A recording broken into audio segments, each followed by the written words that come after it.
gymnastics or anything, but find a person that you are not working with. Find a new person around you. And then there is a question. There is a broken electric appliance at the university corridor. Why is it not repaired?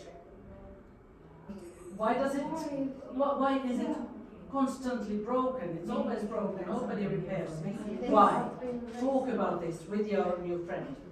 So there is a question. Find a person who you are not working with. Okay. And then, yes? It's too dangerous, something Okay. Yes. Tell to her.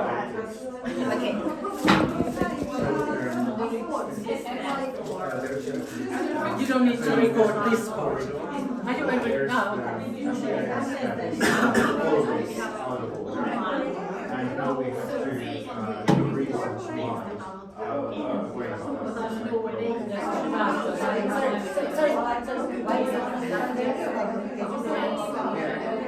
what was the stuff that was broken?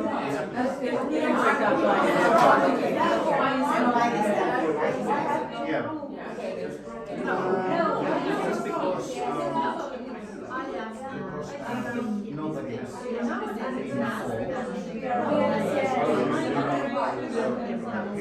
Okay, find your places, please.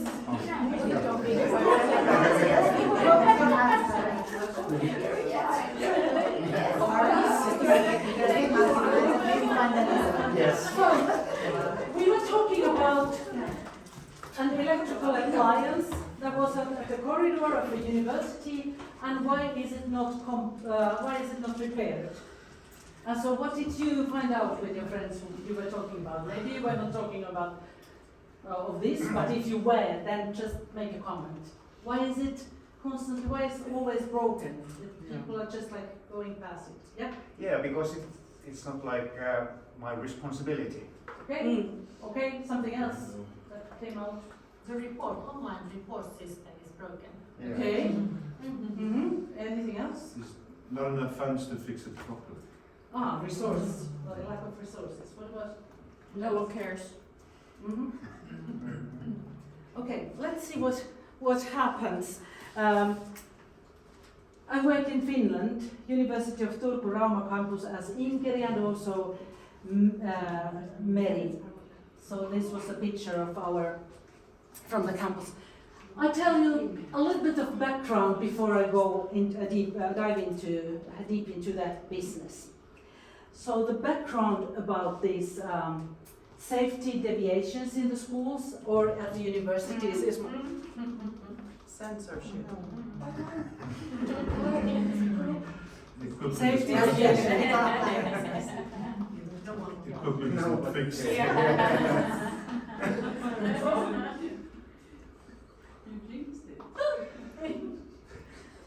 Very practical example, thanks.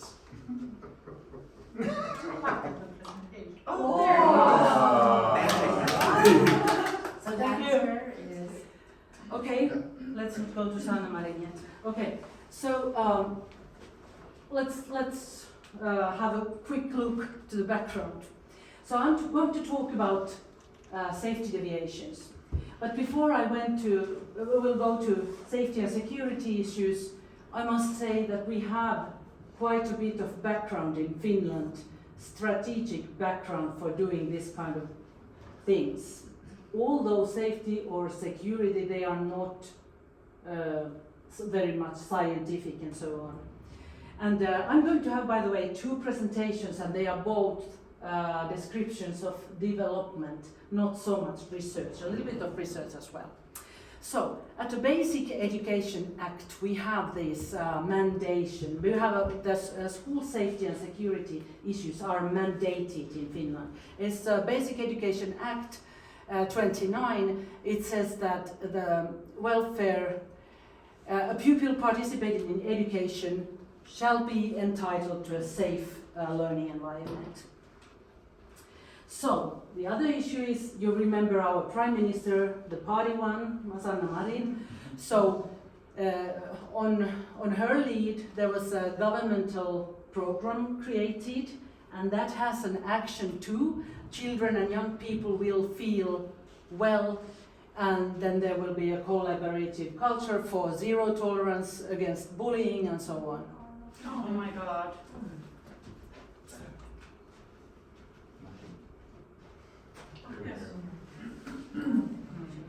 Okay, now we have mandated, then we have the governmental program, and we have an action plan that is from THL, the National Institute for Health and Welfare.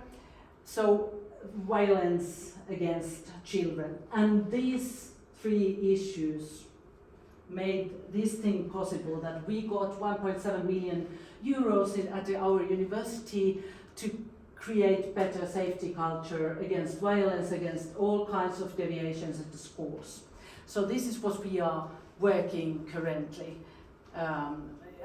in the research group, and we have 13 people who are working and 15 schools that we are cooperating. And this is a question of what kinds of school safety and security deviations are reported with the Onni NodeCrow software that we created. The background is also that before we were looking for why aren't these deviations fixed at the school. And it's because we realized that it's because of many reasons, as you mentioned, but also that there is a technical silo. The carekeepers and the maintenance guys who check the fire alarms and all possible technical issues. And then there is at the university and schools, there are the scientific silo, the staff silo, and these two silos, they don't meet.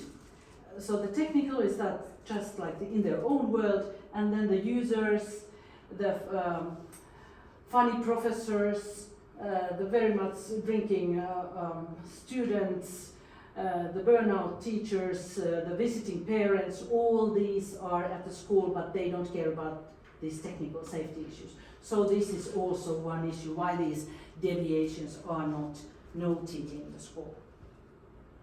So what we did a study before, and were thinking of finding a way to get people to report on deviations.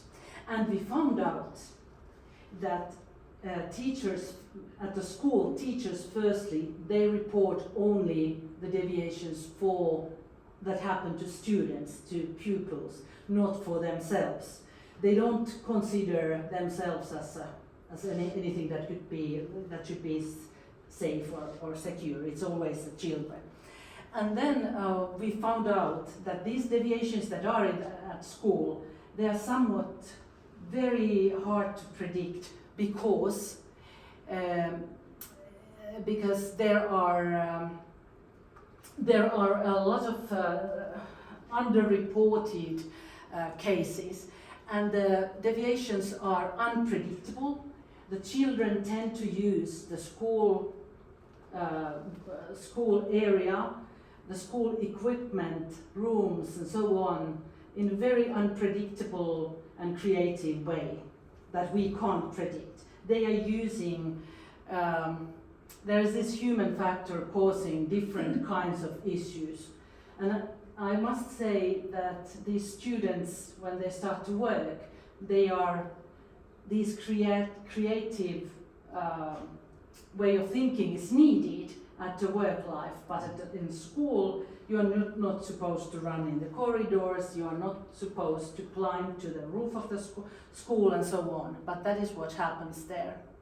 And so deviations at schools, they are a combination of physical, that is the building and the technical issues, social, this is like bullying or violence or something like that, and then the psychological dimensions. Okay, well, this was something that was done in the teacher education unit in Rauman Normaalikoulu. You see the students are looking quite funny with their wigs and sunglasses. This is for the GDPR, so that nobody wouldn't recognize who they are. So the teacher found out a way, and the students liked it. But they created strict rules for the recesses. So when the pupils are going out, so they would be safe and could behave well and so on. We in Finland, we have more recesses, breaks between the lessons than the other countries, because after each 45 minutes we'll have 15 minutes break where people are standing up, running, rushing, making the deviations during the recess and so on. So this is the recess is one part where there are a lot of things happening, a lot of reporting, and there is always a teacher working during a recess. Maybe sometimes 2 or 3 of them wearing these yellow jackets and whistling, blowing the whistles and saying, oh, don't go there, be in the school area, don't run, and so on. So, if there is something that happens during the recess, the teacher is so busy that she or he doesn't have time to make any reports.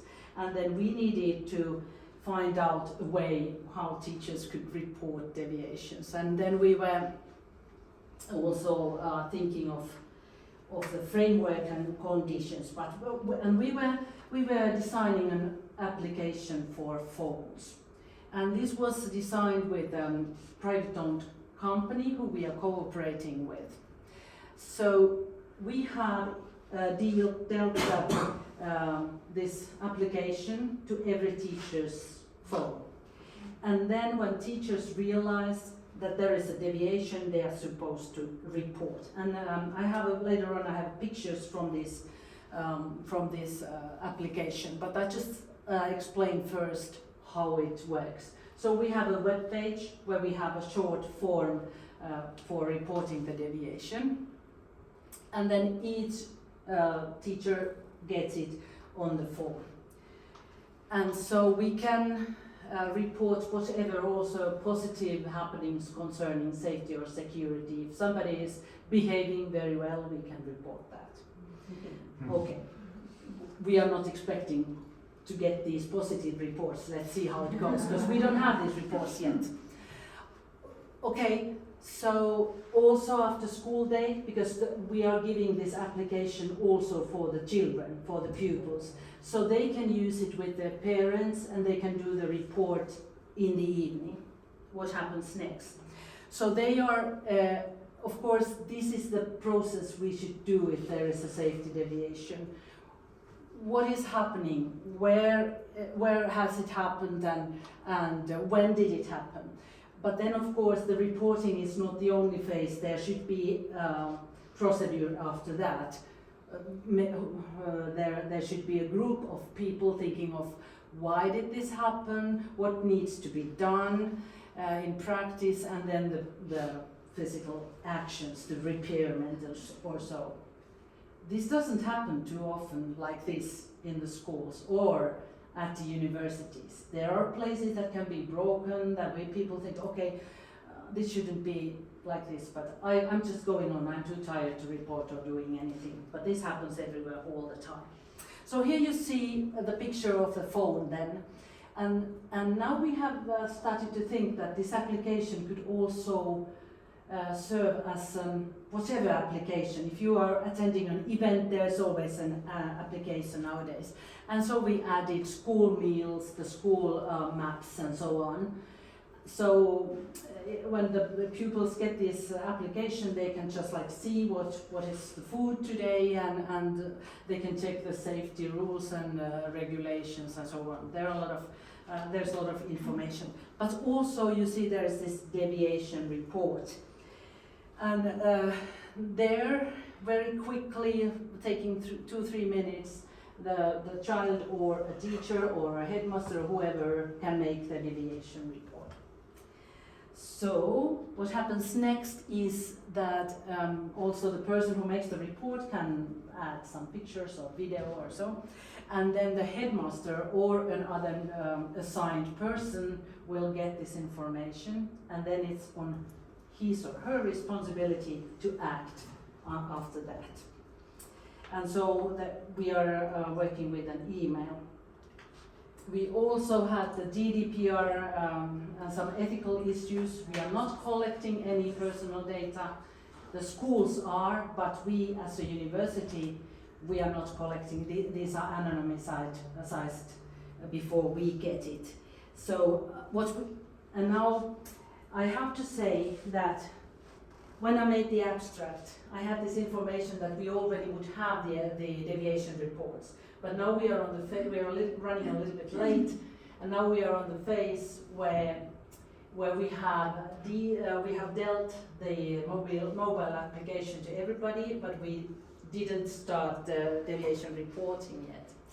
Anyway, what we are expecting to get is a detailed understanding of safety deviations in schools. What is happening?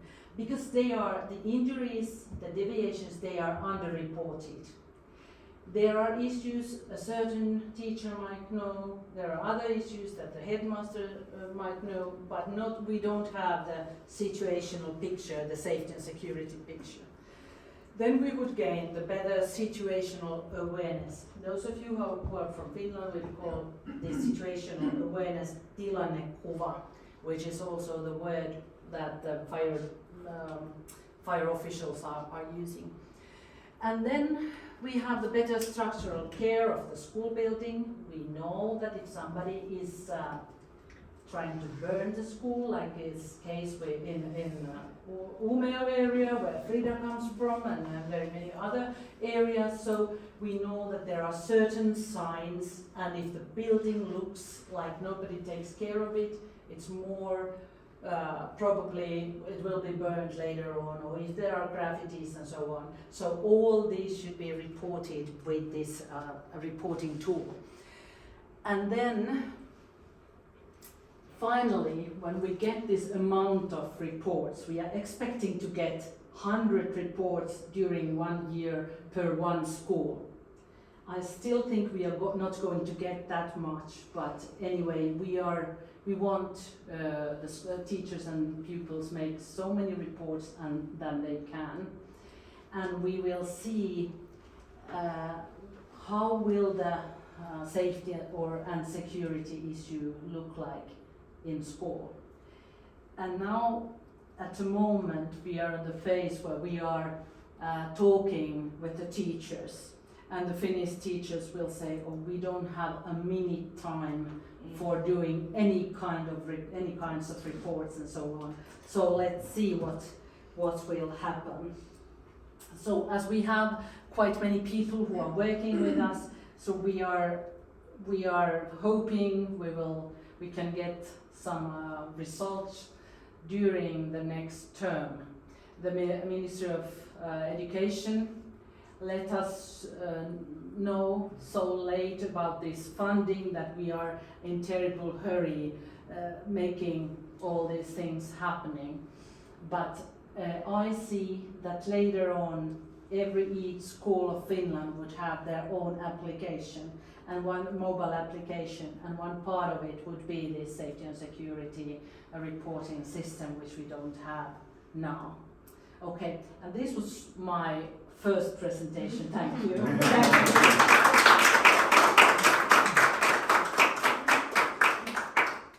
Okay, then I'll go to my next presentation that is about different topic. And again, stand up, pick a person you don't work with. Okay. Let me have to stand up. I also work together. Okay. Imagining again. Think about a firefighter. You know firefighters. Going to pay a visit at kindergarten in where you live. They're going to kindergarten. They are supposed to teach the fire safety to the children. What do you think, as educators, what are the skills the firefighter would need when going there? Okay, just like a few minutes. What skills does it need? What do you think?